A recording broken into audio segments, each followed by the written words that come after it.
Thank you to AnyDesk for supporting PBS.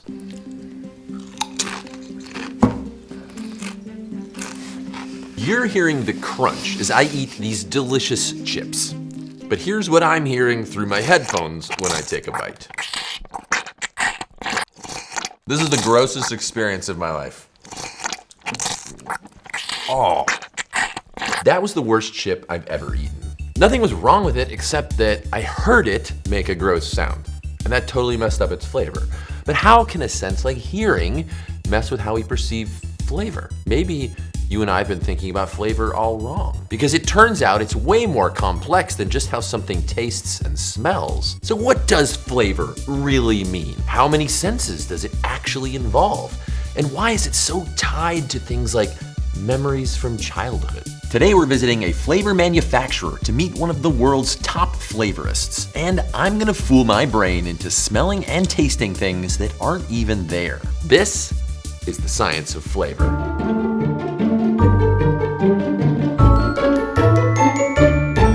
We're at a flavor laboratory in Austin, Texas to ask, what is flavor anyway? I mean, there's smell, there's taste, like there's crunchiness.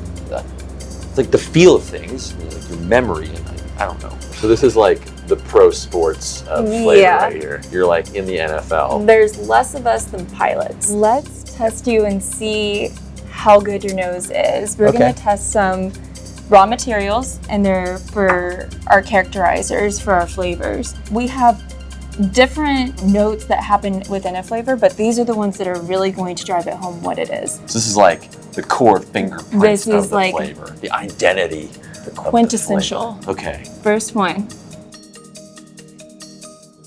Wait. Oh, this one I know. Okay. This tastes like baking almond extract. This is actually kind of a trick because it can be used in almonds and cherries. It's very, As soon as you said that, I saw it's like that maraschino mind explosion. cherries. It has like that artificial cherry notes. Those red cherries that go on top of ice cream. The maraschino cherries. That's amazing. How many people on Earth have your flavorist certification? I am certified through the Society of Flavor Chemists. There's about 500 of us. You have to not only gain employment with a flavor house, but they have to have a certified flavorist who agrees to train you. You're just like studying flavors all the time. For 7 years. Just smelling everything you can get your hands on. Yes. So you're now like a walking, talking encyclopedia of flavor. I hope so. Okay, you ready? I think so. The famous last words. Okay. This is very banana-y. I'm getting a lot of, this is a tropical, but I feel like there's a trick. It can't just be banana, right? It is banana. It is just banana? It is just banana. And it's interesting that you said tropical because it can go in tropical stuff too. It's not just bananas. Even if it's not literally banana flavored, it can be a secondary player for something else and maybe not the primary. And so it's just different amounts of paint that you're using for your picture. Okay, we're moving to savory. This is a funky one. Cooked vegetables, like soup base, like carrots and celery and stuff. But kind of porky. I get the pork in there, now that you say it. It's a tonkatsu ramen. How do you make something porky? Like what does porky even mean chemically? There's more paint.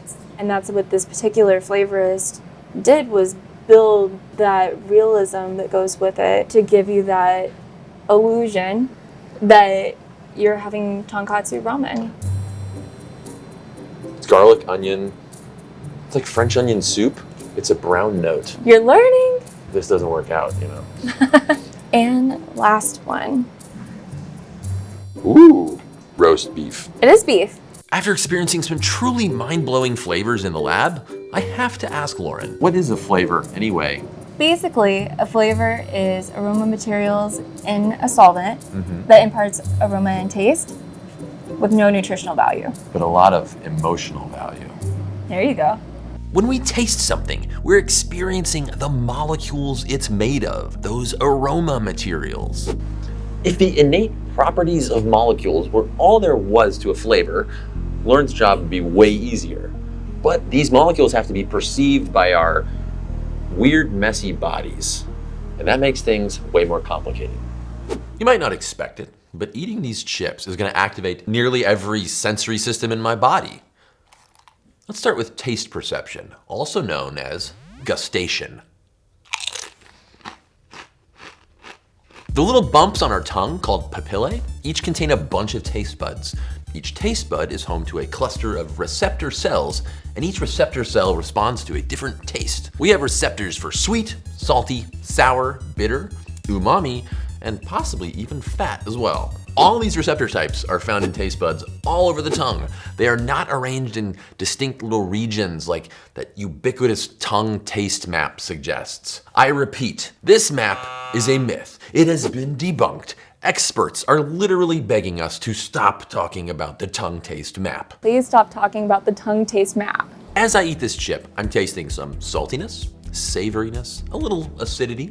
Each of those receptors in my tongue is getting triggered by a different chemical component in my food. The salt receptors are responding to dissolved sodium ions, the umami receptors to an amino acid called L-glutamate, and the sour receptors to dissolved hydrogen ions, basically the pH of the chip. But just how good am I at tasting stuff like chips? Well, there's actually a test for that. This is our next test to see if Joe is a super taster. I really want to be a super taster. You've been itching to know your whole life if you're a super taster, and now is the moment. I'm not gonna be disappointed if I'm not, okay? The paper strip contains a bitter tasting chemical, but different people have more or fewer receptors in their tongue for that bitter chemical. The strength of my reaction will tell me if I'm a non-taster with no receptors for that chemical, an average taster, or a super taster. Okay, here goes.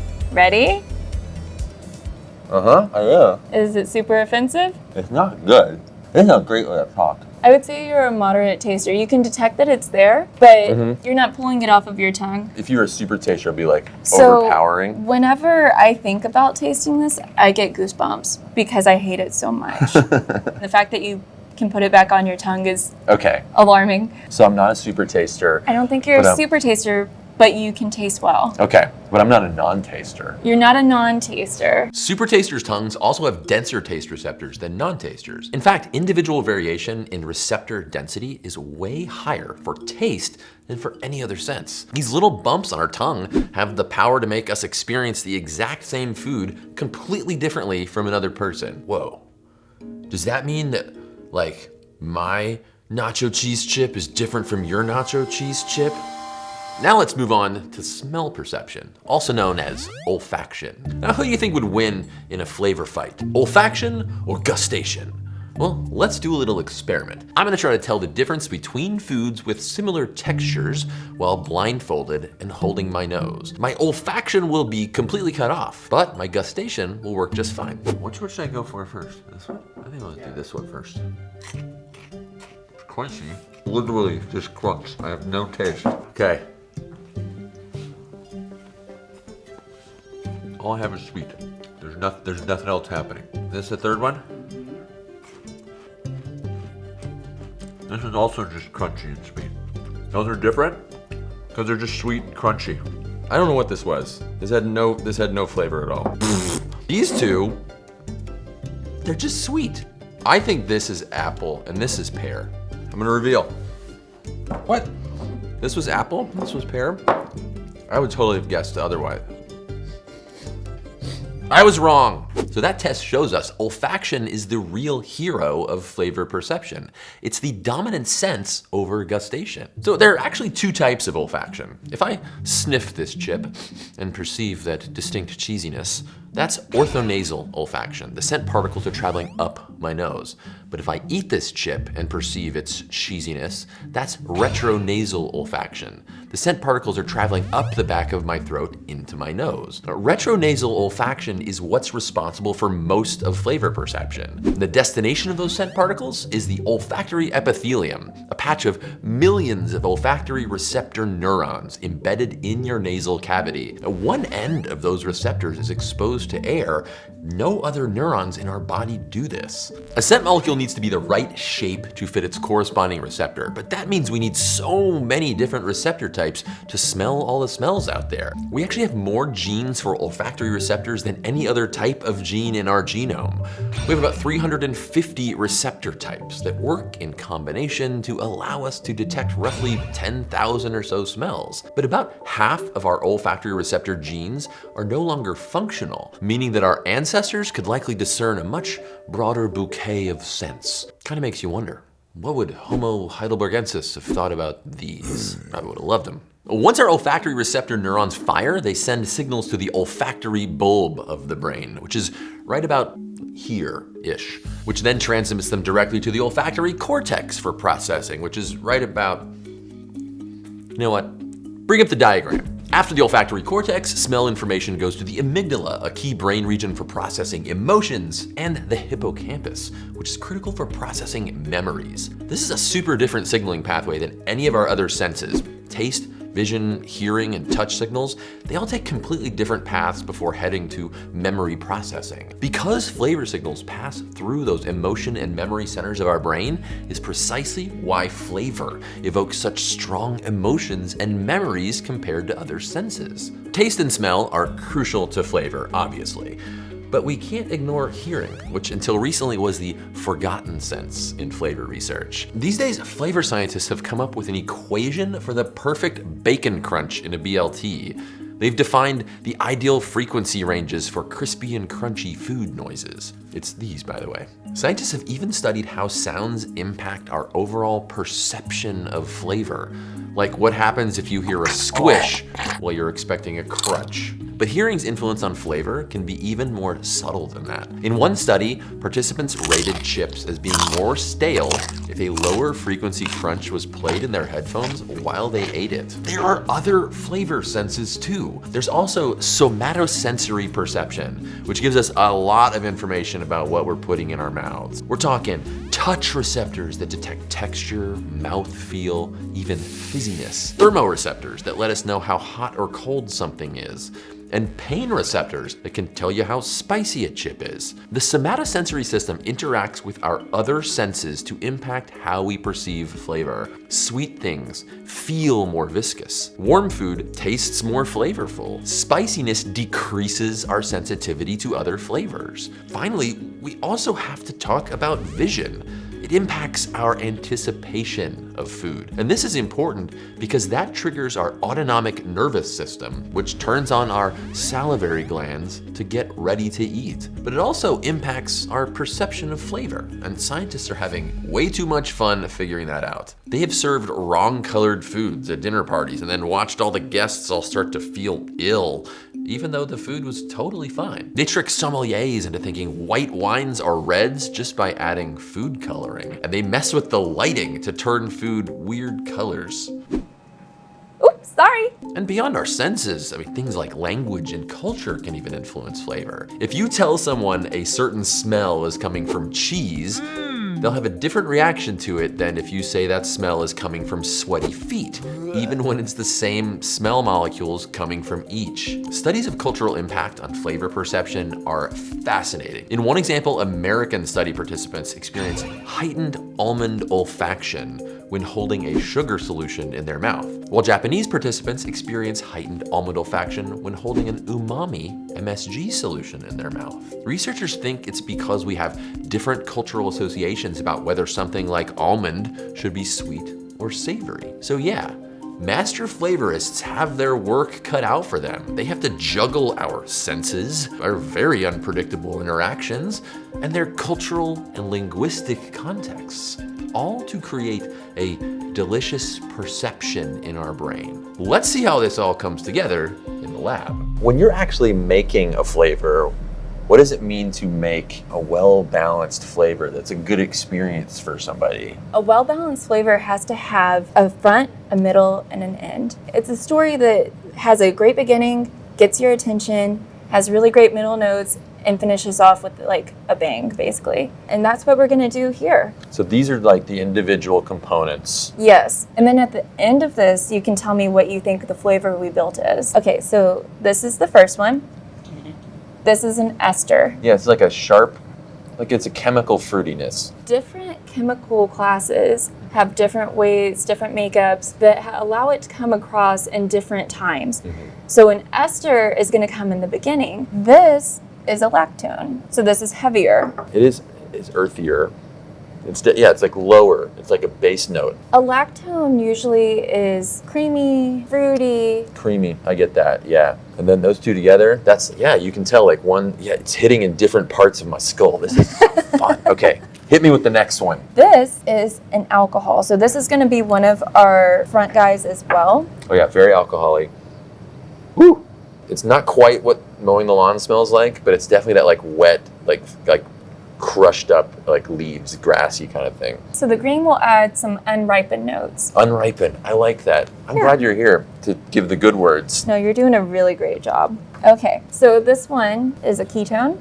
Ooh, I'm getting candy. And it gives like a perception of sugar. Cooked. Yeah. Yes, perfect. Obviously we're making a fruit, right? Mm-hmm. It's telling you, okay, you have those unripe notes because fruits can be unripe, and you have a little bit of those cooked notes because as they age, they do create sugars. The weirdest game of cards I've ever played right here. So this is another ketone. This is actually one of my favorites. This one's very sharp, like pointy. It's seedy. It's like those strawberries you get in the pack that are not quite ready to eat. Yes. So put that with your group and smell that. Isn't it crazy how it's getting Whoa. more and more complex as it's going, and we're not even done yet. You can feel them like, But they're all working together. They're basically singing Kumbaya right now. yeah, they are. We have a great choir coming in. Okay. Okay, so sniff lightly. This is an acid. So it's another one of our front guys. Okay. Yeah, that's a little funky. Very sharp, cheesy. Like there's some aging going on here. Like if I was in Fruitville, I'd be like, this is not that one's going back. On its own, yes. I mean, it's weird. Once you put it with the other ones, it like fills out this flavor. And it brightens it, it lifts it. And now that strawberry just became like somehow riper, Yes. like fuller in this. More realistic. What the heck is going on? Brains are weird. Okay, last one. This is a sulfur. What does it smell like? Rotting is what it smells like. It just smells like... It smells like canned corn. Oh my God, it does. I get these all together. Oh, this is wild. I'm holding a strawberry, like every piece of the strawberry. You don't want to get any one of them too strong. There's like ripeness and like almost like fermented like vinegary notes in there. It's like the whole life of a fruit going on here. And the leafy green, the juiciness of it. All right, new YouTube feature needed. Smell-o-vision. This is like... It's witchcraft. You're like Willy Wonka. Oh, thank you. Yeah, this is amazing. This has just been such a mind-blowing experience. You can tell my brain's kind of melting. You're in the Matrix right now. You are tasting these flavors, even if it's not that actual strawberry. It is the flavor of a strawberry and the way that your mind connects it to make it real to you. It's important to know that it is a valid thing to be tasting, and even though it is concocted by, flavorist and everything, it is what a strawberry would be in nature, just not from the direct strawberry. The brain doesn't lie, people. If it thinks strawberry, then it's strawberry. There you go. Not only are you creating a flavor that tastes good, but you're also evoking a memory for somebody. Because there's so many other things that go into that experience, right? We've all had like a meal that just tastes so perfect because of like the people you're with or where you are. It could have been your grandmother's last time to create a lasagna for you, or ice cream cone that, you and your best friend had whenever you were 5. People are tasting it, they're seeing it, they can pick up like those notes that we talked about, but then it triggers something and it makes it even more special to them that they're having that with the flavor itself. If I could bottle one feeling, probably just happiness. Because the flavor should make you feel happy whenever you're enjoying it. We try to make the world taste better. I thought consulting a flavorist might reveal some singular truth about the definition of flavor. But instead, I'm kind of wondering whether flavor's even real. I mean, even experts don't agree on exactly what it is. But it's as clear as the crunchiness of a delicious chip that the way we perceive flavor is a symphony of many senses, way beyond just taste and smell, carefully orchestrated by our brain and even etched into our memories. It's a deliciously complicated lens through which we experience the world. And now, I can eat chips again without it being a science experiment. Stay curious. And thank you to AnyDesk for supporting PBS. AnyDesk was created to provide fast, secure, remote access, whether you're working from home, on the road, or managing systems across multiple locations. With AnyDesk, you can remotely access computers and servers directly, enabling secure file transfer without relying on consumer cloud storage. AnyDesk supports remote administration tasks like managing servers, monitoring systems, and accessing secure isolated devices, even from a phone or tablet. It works across all major operating systems and maintains compatibility with older and legacy systems, making it suitable for mixed or long life cycle IT environments. To learn more about AnyDesk, go to anydesk.com/besmart or check out the link in the description. And as always, thank you to everyone who supports the show on Patreon. We could not make videos like this without your help. I know more and more these days your feed is full of low effort, sloppy videos that are probably made by computers somewhere. This show is a hand-carved organic product made with real human effort by human brains. And that takes a lot of work. Thanks to these fine people and the rest of our patrons, we're able to bring you some of the finest science communication here on YouTube. And if you want to help us do that, there's a link down in the description where you can learn more. I need more shoots with food. This is good. It's snack time. Hey, welcome to Joe Reviews Chips.